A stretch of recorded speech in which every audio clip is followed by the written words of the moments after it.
Well, he's back on the show again, the head of investment advisory from Habib Investment Limited, Sandeep Jadwani. Thank you very much for coming in again on Talk 100.3. Good to have you here.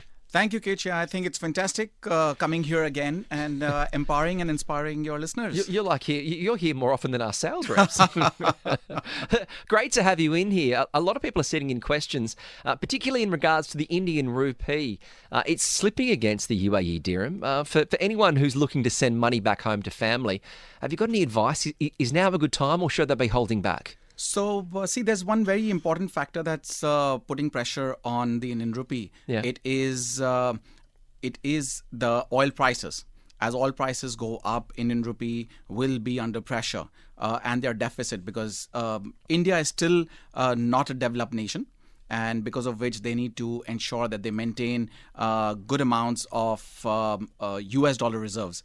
And as oil prices go up, their petrodollars or export bill does not match up to the imports of their oil, and hence it puts pressure on their overall situation, and hence the rupee. Yeah, we've seen the West Texas price of oil breaking through that $80 mark at the moment, but we're also seeing the Fed Reserve in the States raise interest rates in the way to kind of affect the economy. And we know that the UAE dirham is pegged to the US dollar, so when we see that the Fed Reserve is raising interest rates, should people be concerned about what that would mean for the relationship between the Indian rupee and the dirham?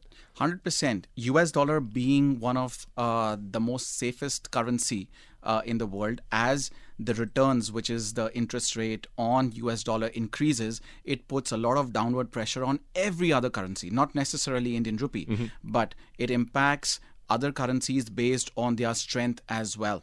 Okay, and India, particularly driven by oil imports, and their petrodollar bills going up with the cost of dollar going up and interest rates increasing on the US dollar, it'll let people sell off their rupees and buy more of the US dollar. And the whole economy is a function of demand and supply. Since more people are demanding higher rate of return, they need to reduce, or Indian rupee, because of the free float, will start weakening compared to the dirham or the dollar.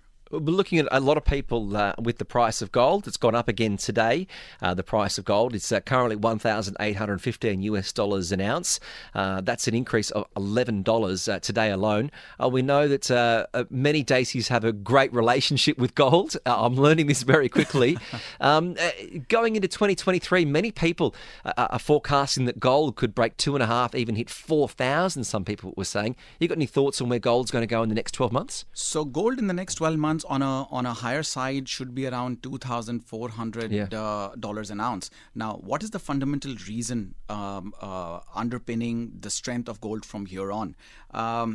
Gold is again dependent on interest rates. As interest rates were going up this last year, people were buying more of dollar and less of gold because of the safe haven perception of the currency itself and liquidity.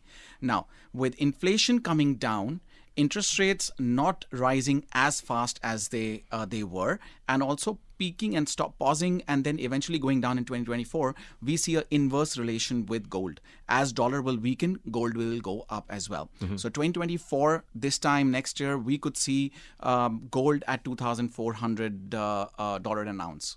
Okay, so something to watch out for. When we look at currencies over the next 2023, we know many people always look at the US dollar as a safe haven, particularly given many people are forecasting a lot of developed countries to go into a recession over the next 12 months. Which currencies do you think will be the best performers in the next 12 months?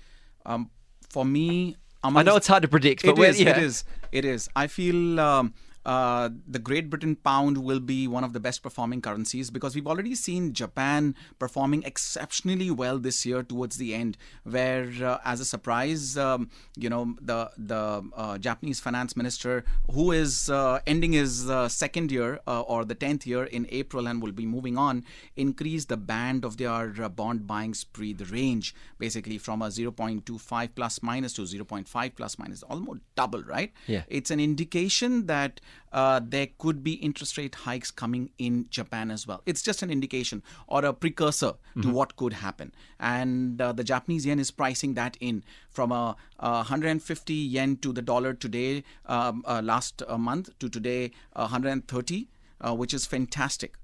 Good performance, and it's recovered some good lost ground. Typically, the pound is something that we should be looking for.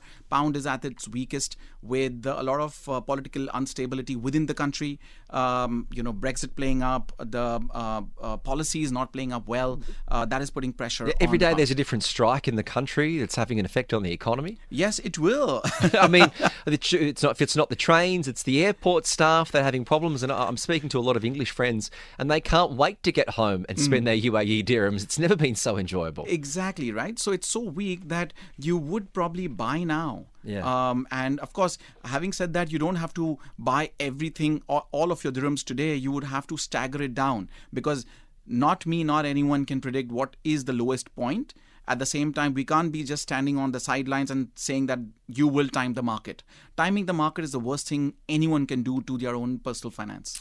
I saw an interesting comment from Elon Musk recently.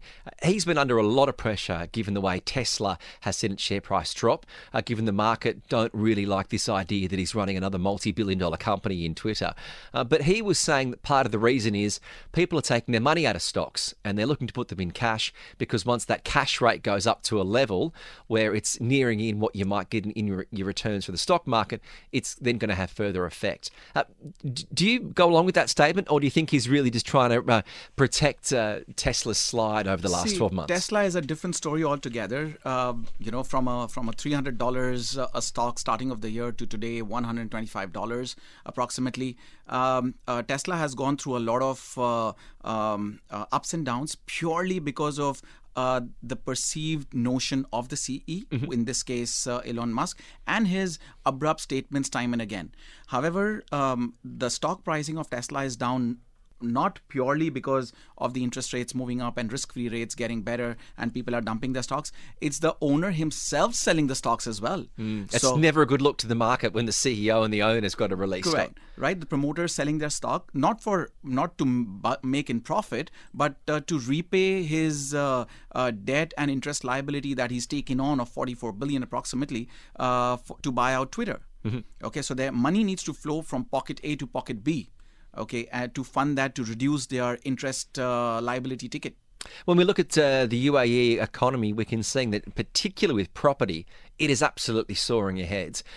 There's a number of factors doing that. I think there's a growing need for oil from this region as people are resisting getting oil from Russia. We're seeing an influx of a lot of people wanting to come here and getting out of the UK and coming here. Any predictions for where the UAE economy is going to go? Can we see it perhaps softening? I mean, it can't continue at the growth it's experienced in the last 2 quarters, can it? So, a very interesting point, though the entire world is interlinked today, but there are certain factors that play up very well for further rise of the UAE markets, particularly. That is the currency being pegged to the dollar, UAE being an oil producer, oil exporter. At the same time, developing their internal policies in a way that people don't not only travel here, but come and stay here as well. UAE, compared to what it was 20 years back, where every 5 years people would leave, retire and leave, they would not come back. But the policy reforms that have happened, particularly in case of residency and naturalization and ease of doing business, the free zones, capital convertibility, free movement of money, lifestyle, security, healthcare, everything, right?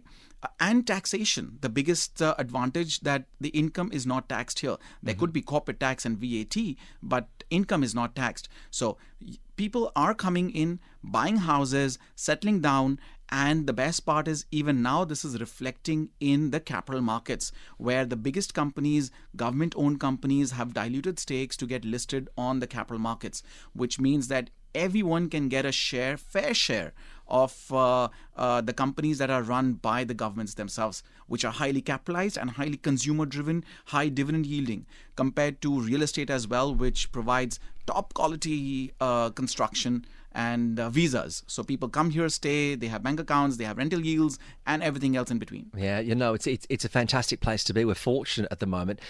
We know you're pressed for time, but one last question. We've seen that a lot of the Asian markets have raised on the back of China finally saying it's going to end that quarantine for inbound travellers. I think there are many sectors, particularly manufacturing, which could see positive gains over the next quarter, given that now they can actually deal with China and parts are going to be made again. So the reopening story of China was always on the cards, and hence you would see that, particularly from a stock market perspective, China has already done a good run up in the last 3 weeks. Okay, moving further, we so all it's already factored into the price in the markets. At the moment, yes. But what is impacting it is the numbers of COVID cases versus COVID deaths that are happening, because China still does not have that infrastructure, the healthcare infrastructure, to manage it well. However, having said that, this was a normal reopening story for most of the countries across the globe, and China being the biggest in the world in terms of population, I think they would be hitting more harder compared to others. But being the manufacturing hub of the world, they will grow back very fast. Yeah, I think it's a fascinating time economically that we have ourselves in, and I think we're also fortunate to be here in the UAE. There's no doubt about that. It's always great for you to come in and also share your insights and get your thoughts. If you do want to get to any more information in regards to Sandeep's work, he's the head of investment advisory for Habib Investment Limited. You can always check him out where he's posting on Instagram. What's your Instagram account if anyone wants to follow you? Sandeep_investment_advisor. I post a lot of financial literacy content, so people are aware and empowered on what financial and investment decisions they should base their decisions on, basically. Yeah, like anything else, it's always great to do your own research and be informed. Sandeep, it's always a pleasure. Great to get your insights again. Thank you so much. TSB Talk Sport Business on Talk 100.3. Talk 100.